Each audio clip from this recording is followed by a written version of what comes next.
Moraï Barabotaï, Mishpaha et Kara, nous abordons cette semaine un nouveau livre du Chumash. Il s'agit de Chumash Apekudim, le livre des nombres en français. Nous avons étudié la Genèse, c'est Bereshit, l'Exode, c'est Shemot, le Lévitique, c'est Vaïkra, c'est le contenu concernant les Kohanim et les Léviim, et à présent Bamidbar.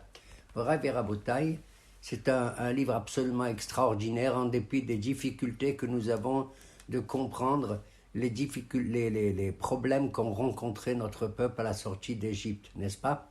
On s'attendait à ce que dès la sortie d'Égypte, au bout de 11 jours, c'est le temps qu'il faut pour aller de l'Égypte jusqu'en Eretz Israël, les problèmes auraient été réglés. Cependant, il s'est passé que nous avons, au contraire, nous sommes restés combien de temps? 40 ans dans le désert avec les difficultés. Ceci se comprend, effectivement.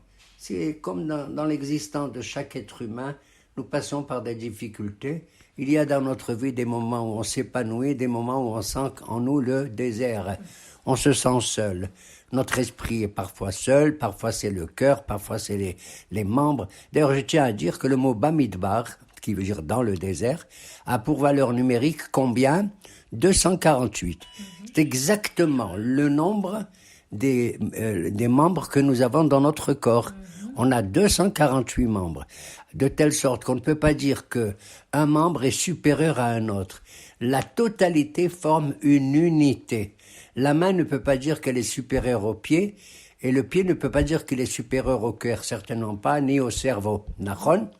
Et donc, le début du livre de Bamidbar indique qu'Akadosh Baruch Hu a demandé à Moshe Rabbeinu de faire le recensement du peuple d'Israël, de compter à nouveau combien nous sommes.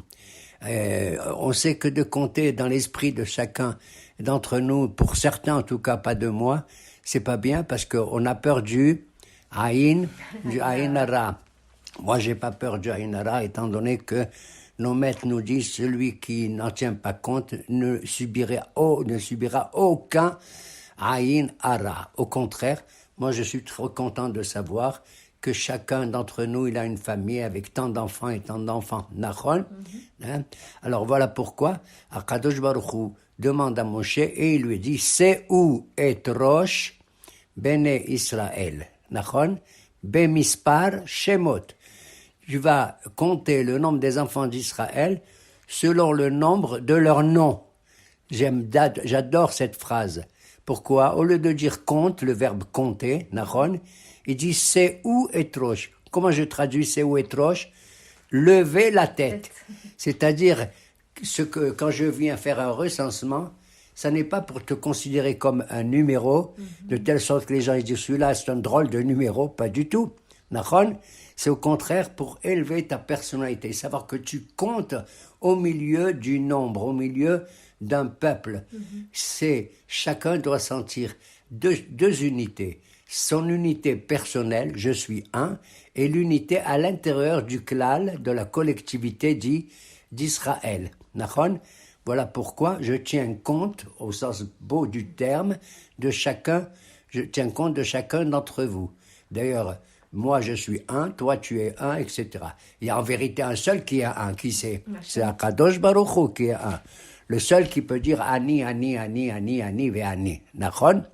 Aval, ça arrive comme ça. Quand je vois un devant moi, je dis ah tu es là? Il me dit oui, pourquoi? Ah tu es là? Oui, parce que tu es là, c'est le roi des uns. Nachon? C'est normal.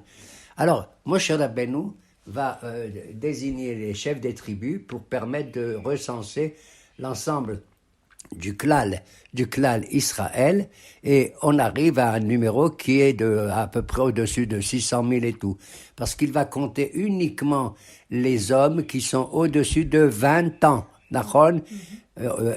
Kol Yotze Sava be Israël. Pourquoi il compte que cela-là, que les hommes au-dessus de 20 ans? Eh bien, c'est parce qu'ils veulent se préparer probablement à la conquête d'Eretz Israël. Ça ne veut pas dire que Barminan, que les femmes, elles comptent pas, ni les enfants.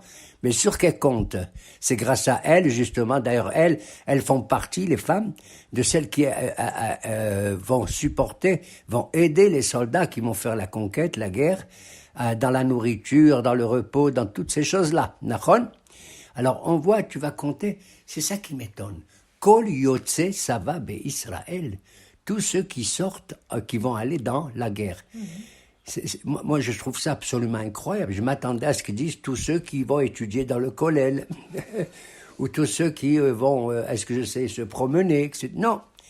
Alors de là, on apprend, c'est une mitzvah importante de faire partie de Tzahal, de Tzva Hagana, les Israël. Et cela, je l'ai dit 1000 fois, je rappelle, que même Moshe Rabbeinu, alav shalom, il a fait la guerre contre qui? Contre Sihon et contre Og, Melech HaBashan. Et Oshua, son disciple, contre qui il a fait? La première guerre, elle a été contre Amalek. David Amelech, tu sais combien de guerres il a fait? 18 guerres. 18. À tel point qu'on dit que même, il y a deux sortes de guerres. Il y a Milhemet Mitzvah et Milhemet Reshut. Milhemet Mitzvah, c'est celle qui va permettre de conquérir Israël. Et Reshut, c'est une guerre défensive quand on est attaqué par X, Y ou Z. D'accord?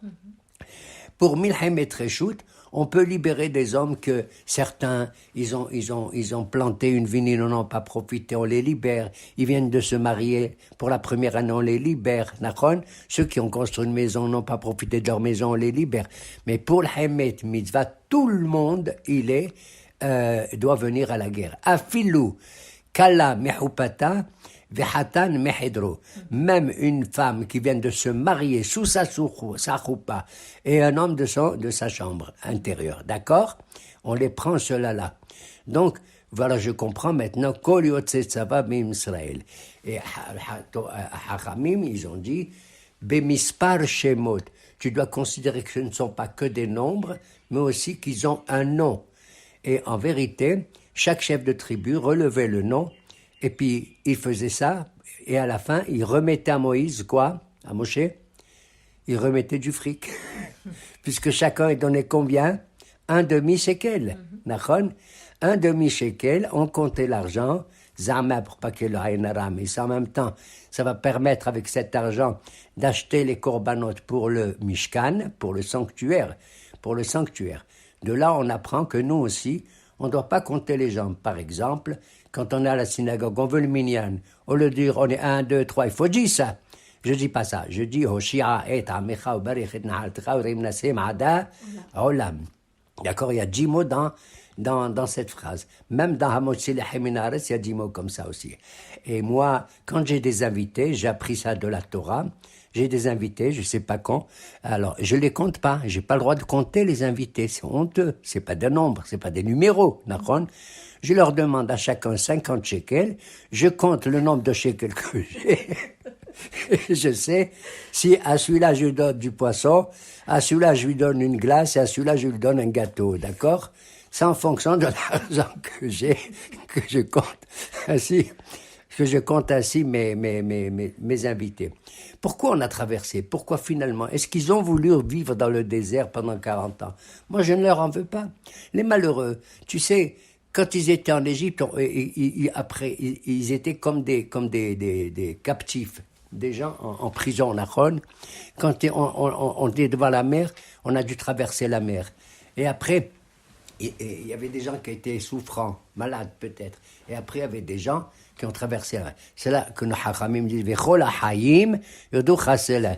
Tous ceux qui reprennent leur existence, ils vont te louer éternellement. C'est pour ça qu'on fait le gomel. Quand un homme, il quitte une prison, quand un homme, il sort de sa maladie, quand un homme, il fait un voyage au-dessus de la mer, Nachon, et un autre qui fait un voyage dans le désert. D'ailleurs, c'est étonnant, le désert. Il faut passer par le désert dans son existence pour comprendre comment on vit vraiment au milieu de l'humanité. À tel point que nos hachamim nous disent, Adam Arishon, il était énorme, Adam Arishon, il a vécu dans le monde entier. On dit que sa main droite, elle allait vers l'est, sa main gauche vers l'ouest, sa tête, elle montait vers le nord, et tout, etc. D'accord? On dit qu'il a traversé toutes les zones du monde entier, sauf, il y a un passouk qui dit, Adam lo abar Adam sham, velo yashav ish. On dit que Adam Arishon, il a décidé que tous les endroits, tous les continents sont habitables, sauf ceux qu'il n'a pas traversés. Lui, il n'a pas traversé des endroits, et ces endroits que Adam n'a pas traversés sont devenus des sont devenus des déserts. C'est absolument incroyable. De là, j'apprends qu'en vérité, il l'a fait, je crois, volontairement. Parce qu'il a voulu qu'il y ait un espace comme ça qui soit pas humanisé totalement. Et pour permettre, je crois, à certains animaux de pouvoir vivre là-bas tranquillement, à mon avis. Et donc, nous sommes passés par ce désert-là, malgré les difficultés, parce qu'on va voir plus tard que Moshe Rabbeinu, il va avoir des ennuis avec Korah, avec Datan, avec Aviran. Ils vont se plaindre qu'ils n'ont pas de viande à manger alors qu'ils ont des troupeaux. Ils vont se plaindre qu'ils n'ont pas à boire. Moi, je vous dis la vérité, je ne leur en veux pas. Mais si j'avais été à la place de mes ancêtres dans le désert, j'aurais fait peut-être autant qu'eux, sinon pire. Je n'en sais rien. Je ne peux pas vivre dans un endroit que nos maîtres, ils ont dit, d'ailleurs c'est écrit chez le prophète, où il y avait Nahash, Saraf et Akrav. Il y avait des serpents les plus venimeux, et il y avait des scorpions et tout et tout. C'est plus tard qu'Hachem, il va faire des miracles pour les protéger. Saraf, c'est encore des poissons,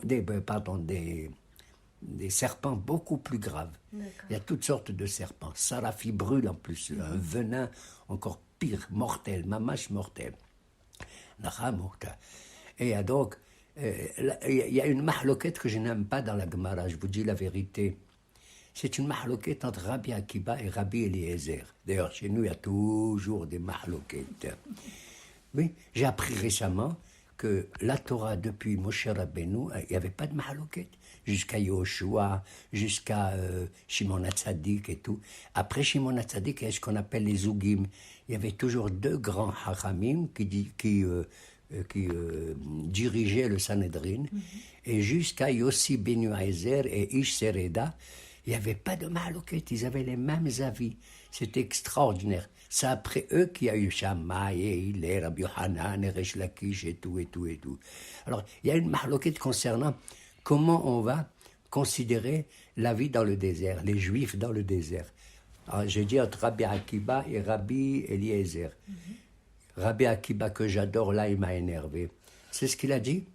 Rabbi Akiba, il a dit Dor Hamidbar, En Lahem Helek Leolam Haba. Ya Baba l'Aziz. Mais qu'est-ce que ça veut dire ça? C'est à toi de décider s'ils ont ou ils n'ont pas leur Olam Haba. Alors que la Gemara ailleurs là-bas, elle dit Kol Israël, Shalem Helek, le Olam Haba. Et même ceux qui étaient les Juifs les plus affreux, Aleph Bet Gimel Dalet, comme Ahitophel, le mauvais conseiller, Nachon, qui a donné des mauvais conseils à David, Bilham, Doeg Adomi, qui a tué des prophètes dans la ville de Nov, Nachon, et Doeg Adomi, et Gehazi, qui a été le disciple de Elisha Nabi, qui a fait des problèmes aussi. Là-bas, on dit, eux, ils n'auront pas l'Olam Haba. Finalement, les Dorshir et Shimon, ils ont dit, eux, après, ils vont avoir une sanction quelque part. Après, eux, ils rentrent tous au Olam Haba. D'accord? Donc, Rabbi Akiba, il dit ça, j'arrive pas à comprendre. Alors qu'il a hello Rabbi Eliezer, qu'est-ce qu'il dit? Il dit pas du tout. Moi, cette génération du désert, tu sais comment je les appelle? Dor Dea. La génération de la connaissance, des gens, mamash, des gens sages. Nachon? Alors, donc on voit effectivement qu'il y a une structure. Il y a l'individu qui est considéré comme lui-même en tant que personnalité. D'ailleurs, le mot mispar, compter, tu sais de quel mot il vient? J'ai jamais cru, mais c'est pas moi qui l'ai inventé. Ça vient du mot saphir. Le saphir, un diamant. Ça vient du mot sipour. Chacun, il a son récit. Chacun, il a son visage. Aucun visage humain ne ressemble à un autre alors qu'on est des milliards. Aucune pensée d'un individu ressemble à la pensée d'un autre. Alors, comment tu expliques la pensée de Rabbi Akiva au sujet du Midbar? La pensée de Rabbi Akiba, j'ai besoin de demander à un grand Talmid Hacham qui m'explique ceci. Je dis la vérité. Je demande à un grand Hacham. Lui, Rabbi Akiba, qui d'ailleurs lui-même, il descend de qui? Son père, c'est un guerre. Son père, c'est un guerre. Et tu sais de quel personnage il vient, son père? De Sisra. Sisra qui a fait la guerre contre du temps de Déborah. Et qu'elle, elle a tué et tout, etc., etc. Je ne sais pas. Peut-être qu'au moment où il a dit ça, il a ressenti les choses comme telles. Moi, je ne pense pas. Moi, comme je l'ai dit, Bamidbar, Gematria 248, les 248 membres sont unis totalement. Quand je regarde le Sefer Torah qu'on le lève tous les jours à la synagogue, tous les lundis, jeudis et Shabbat à la synagogue, il appartient à chaque fidèle de regarder la lettre, une seule lettre seulement, qui commence par ton nom. Tu as compris? Par exemple, Yaakov, il regarde une lettre, c'est le Yud, c'est la plus petite et la plus belle. D'ailleurs, le Yud, c'est ce qui a été ajouté à qui est Hoshea. Il est devenu Yehoshua, d'accord? La plus petite lettre, elle est extraordinaire. D'ailleurs, c'est la première lettre du tétragramme du nom de Hakadosh Baruch Hu. Et donc, ce recensement va avoir lieu et on va indiquer la place de chacun, de chaque tribu autour du sanctuaire. Le sanctuaire, naturellement, c'est le centre du peuple d'Israël, autour duquel vont se retrouver les trois familles des Lévi'im, Gershon, Kehat et Merari, chacun avec sa fonction pour porter le Mishkan, d'accord? Et autour de la famille de Lévi, il y a aussi Moshe, Aaron et ses enfants. Quand je dis ses enfants, je pense aux enfants d'Aaron, parce que incroyable, mais vrai, quand on fait le recensement, on recense tout le monde. Tu sais qu'il y a deux individus qu'on ne recense pas, qui c'est? Moshe et Aaron. Non, Moshe et Aaron, on les compte, ils font partie. Mais j'ai dit, on compte les enfants d'Aaron, d'accord? Oui. Et les enfants de Moshe Rabbeinu, on n'en parle pas. Selon certains, ils seraient encore avec Yitro là-bas, à Midian. C'est inouï. Et alors on dit, et les Toldot Moshe et Aaron, voici les enfants de Moshe et d'Aaron et de Moshe. Qui sont-ils? Nadav, Avihu, Elazar, Itamar, Taratam, point final. Tu as dit, voici les enfants de Aaron et Moshe. Aaron, tu me les as donnés. Moshe, où il est? Tu te rends compte? Réponse des Hachamim, parce que des Hachamim, ils te disent, les enfants d'Aaron et tous les élèves que Moshe a eu, c'est considéré comme ses enfants. Quand je donne un cours, j'ai des élèves, ben, tous les élèves, je les considère, pour ainsi dire, comme des banim. Al-Tikhre Banaïr et la Bonaïr. Et donc, ainsi ils étaient, pour ainsi dire, disposés. On disposait au niveau de la structure des tribus, 3 et 3. 3 à l'est, 3 tribus à l'est, 3 tribus au sud, 3 tribus à l'ouest et 3 tribus au nord. Qui étaient les 3? Vers l'est, waouh, c'est-à-dire ceux qui marchent en avant, les premiers. C'était Yehuda, Issachar et Zvulun. Ceux du sud, qui c'est? C'est Reuben, Shimon et Gad. Ceux de l'ouest, qui c'est? C'est Ephraim, Ménaché et Binyamin. Ceux du nord, qui c'est? Dan, Naphtali et Asher. Pourquoi cette structure? Est-ce qu'ils ne se sont pas disputés les uns et les autres pour dire pourquoi toi tu es au sud, moi je suis au nord, pourquoi toi tu es à l'ouest et moi à l'est? On s'attendait à ça, non? Surtout que les Juifs ils se disputent. Ils ne se sont pas disputés, tu sais pourquoi? Parce que chaque tribu, chaque chef de tribu savait que c'était la place qu'il méritait et qu'il avait depuis quand? Depuis qu'ils ont accompagné le cercueil de Yaakov Avinu. Et c'est Yaakov qui a donné l'ordre de se disposer comme ceci, comme cela. Ok? Bécéder. Voilà pourquoi il n'y a eu pas. Ça, je trouve magnifique que la disposition des tribus, elles correspondent à celle de Yaakov, Israël, et Yaakov qui porte justement le nom, qui porte le nom d'Israël. Pourquoi cette structure? C'est exactement la même structure qu'il y a chez les anges dans le ciel, les malachim. Vediglo ala Yahava, et son drapeau, il est pour moi un signe d'amour, comme dit Shirachirim. D'accord? C'est exactement comme ça. Alors on dit, pourquoi Yehuda avec Shimon? Il y a 4 qualités qui représentent les 4 points cardinaux. La qualité de l'Est, c'est-à-dire de Yehuda, c'est la Torah. La qualité de Reuven qui est au sud, c'est la Teshuvah. Parce qu'on voit, Reuven a fait la Teshuvah après le péché qu'il a commis. La qualité de Ephraim et Binyamin, c'est la puissance, la force. Ils étaient connus, les gens de Binyamin, pour ça. Et la qualité de Ephraim, Dan et Naphtali, de Asher, Dan et Naphtali, c'est la richesse, l'opulence, d'accord? Le travail. Ceux du Nord, oui. D'ailleurs, il y a un verset dans Yov qui dit « Mitzafon yata zahav yete ». C'est du Nord que l'or, il vient. Du Nord. D'ailleurs, si tu vois en Europe, les pays du Nord sont les plus riches. D'accord? Et les pays du Sud, les pauvres, on n'était pas riches, nous, par exemple, mais on était des intellectuels. Oui. À Constantine, surtout, je veux dire. Tu comprends? Voilà. Alors, ils avaient donc ces 4 qualités, et certains ils disent que ça ressemblait aux 4 dispositions que le prophète Ézéchiel a eues dans Maaseh Merkava, dans la vision qu'il a eue céleste extraordinaire.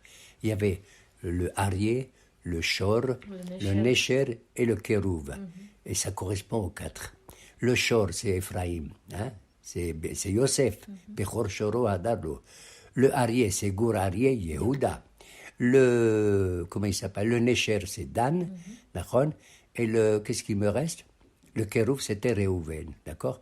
Ils avaient, pour ainsi dire aussi, c'est au niveau moral, 4 qualités qu'on voit dans les Pirkei Avot. Dans les Pirkei Avot, on dit Ezeu Hashir, Ezeu Hacham, Ezeu Mechubad, Ezeu Gibor, נכון? Ezeu Hashir, השמח בחלקו, Ezeu Gibor, הכובש את יצרו, Ezeu Hacham, הלומד מכל אדם, Ezeu Mechubad, המכבד את הבריות. Alors, on voit donc qu'effectivement cette structure-là est magnifique et c'est celle qui permet justement d'unifier le peuple qui va traverser pendant 40 ans. Et c'est Moshe qui va subir ces 40 ans, la vérité. Et on doit aborder ce livre avec beaucoup de je ne dis pas de plaisir, pas du tout, mais c'est de la Torah, bien sûr, avec du plaisir, mais avec beaucoup de retenue, et ne pas dire qu'il m'excuse comme Rabbi Akiba.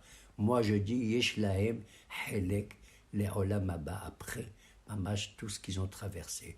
Sachant que tous ensemble, ils savent que le cœur de leur corps, puisque c'est un corps uni, Mika'amecha Israël Goy Ba'aretz, c'est quoi le cœur d'Israël?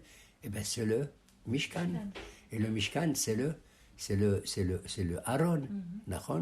D'ailleurs, je vais donner un petit siman un peu plaisant, mais qui est vrai selon un petit haïdouche que personnellement je fais. On va voir qu'au milieu du livre de Bamidbar, qu'à un certain moment, quand Moshe voit qu'il y a des problèmes qui surgissent à droite et à gauche, qu'est-ce qu'il fait? Il prend brusquement la décision de faire quoi? De dire au Aaron à Kodesh, Vayehi binso Aaron, Vayomer Moshe Kuma Adonai, Ve'afuso Ibecha. Il prend la décision, là, on ne reste pas là où on est, il faut avancer dans la vie. Il faut avancer grâce à notre cœur ou grâce à notre cerveau. D'accord? C'est 2 petites phrases de rien du tout qui sont entourées au début par un noun et à la fin par un noun renversé d'ailleurs. On est tous des nouns renversés. D'accord? Tout ça pour changer. On doit changer, mamash, on doit changer d'atmosphère. Et le hidouche que j'ai trouvé là-dessus, il est clair, tout à fait clair. Moshe Rabbeinu a inventé le mot que nous, les Constantinois, on a et qu'on a donné aux autres. C'est quand on en a marre, on dit Yallah, nachon? D'où vient ce mot Yallah? C'est Moshe qui l'a inventé. D'où je sais? Parce que si tu regardes ce passouk de Vayehi binso Aaron, il se trouve dans le livre de Bamidbar, au Perek Yud, et au passouk Lamed He. Yud et Lamed He, ça donne quoi? Yallah, Yallah Vayehi binso Aaron, Vayomer Moshe, Vayomer Moshe. Voilà Moraï Verabotaï, en espérant que nous allons abandonner tous ces Krola Haïm Douchasela, et que si on fait un gomel, c'est pour que Kadosh Baruch Hu nous accorde la libération et le salut, mamash, le salut final, pour comprendre qui est dans ce recensement l'unique en son genre, je dis bien l'unique en son genre, pour nous tous, et c'est cette unité qu'on a dans le cœur, c'est HaKadosh Baruch Hu, Vehu Ehad, Ushmo Ehad. Amen, Keneratzon.